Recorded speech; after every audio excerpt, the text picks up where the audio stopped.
ভাই যে প্রসঙ্গগুলো তুলেছেন যে একটা বিশ্ববিদ্যালয়ের প্রধান কাজ তো পড়াশোনা করা, তো তার বাইরে এটাকে এত রাজনৈতিক করে তুলছি কেন আমরা? এই প্রশ্নটা যেমন যৌক্তিক, কিন্তু প্রেক্ষাপটটা বাদ দিলেও হবে না। সেটা কি, যেমন আমরা ডাকসুকে ওভার এস্টিমেট করা যাবে না, এটা আমি একমত, কিন্তু আন্ডার এস্টিমেট করা যাবে না। মানে বাংলাদেশের মতো একটা এই ধরনের যেগুলোকে coat unquote third world country বলা হয়, এই সমস্ত দেশ কলোনিয়াল শাসনের মধ্যে দিয়ে থেকে তারপর বিরাট মুক্তির সংগ্রাম করে এই যে আমাদের 53 বছরের জার্নি, আমাদের কিন্তু একটা সামষ্টিক মুক্তিটা এখনও ঘটে নাই, মানে গণতান্ত্রিক উত্তরণটা পুরোপুরি ঘটে নাই। ওয়েস্টের কান্ট্রিগুলোতে যেখানে আপনি বলছেন, ওখানে রাষ্ট্রের সাথে মানুষের চাওয়া পাওয়া বা লেনদেন খুব কম।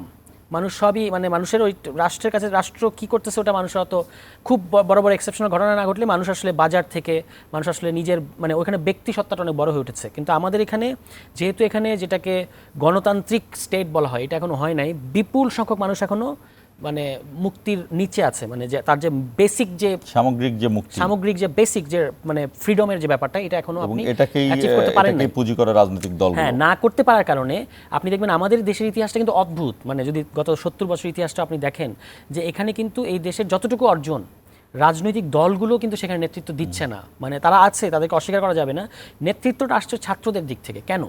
আবার আপনি যদি লেফট যে মানে এই বিষয়ে বামপন্থীরা যেভাবে ভাবে এই গণতান্ত্রিক সংগ্রাম বা ইত্যাদি প্রশ্নে, তাদের হচ্ছে একটা শ্রমিক শ্রেণীর নেতৃত্ব থাকার কথা। বাংলাদেশে কিন্তু সেটা ঘটছে না। বাংলাদেশে আমরা ইতিহাস দেখতে পাচ্ছি ছাত্ররা ঘটতেছে, এবং ছাত্রদের সাথে পুরো দেশের মানুষ যুক্ত থাকছে।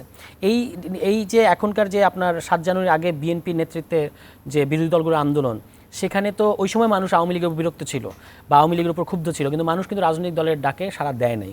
ছাত্ররা ডাকলো, তখন আসলো। এইগুলো কিন্তু আমাদের ভাবতে হবে। অ্যাপার্ট ফ্রম, আমি পলিটিক্যাল ফিগার হিসেবে বলছি না এটা, আমি একটা ইতিহাসের প্রতি আগ্রহী মানুষ হিসেবে আমাকে এগুলো ভাবায় যে এটা কেন ঘটছে একটা দেশে বারবার বারবার, মানে এগুলো রিপিট হবে কেন, যে বারবারই কেন ছাত্ররা, প্রত্যেকটা গণ অভ্যুত্থান দেখেন ছাত্ররা সামনে আসছে।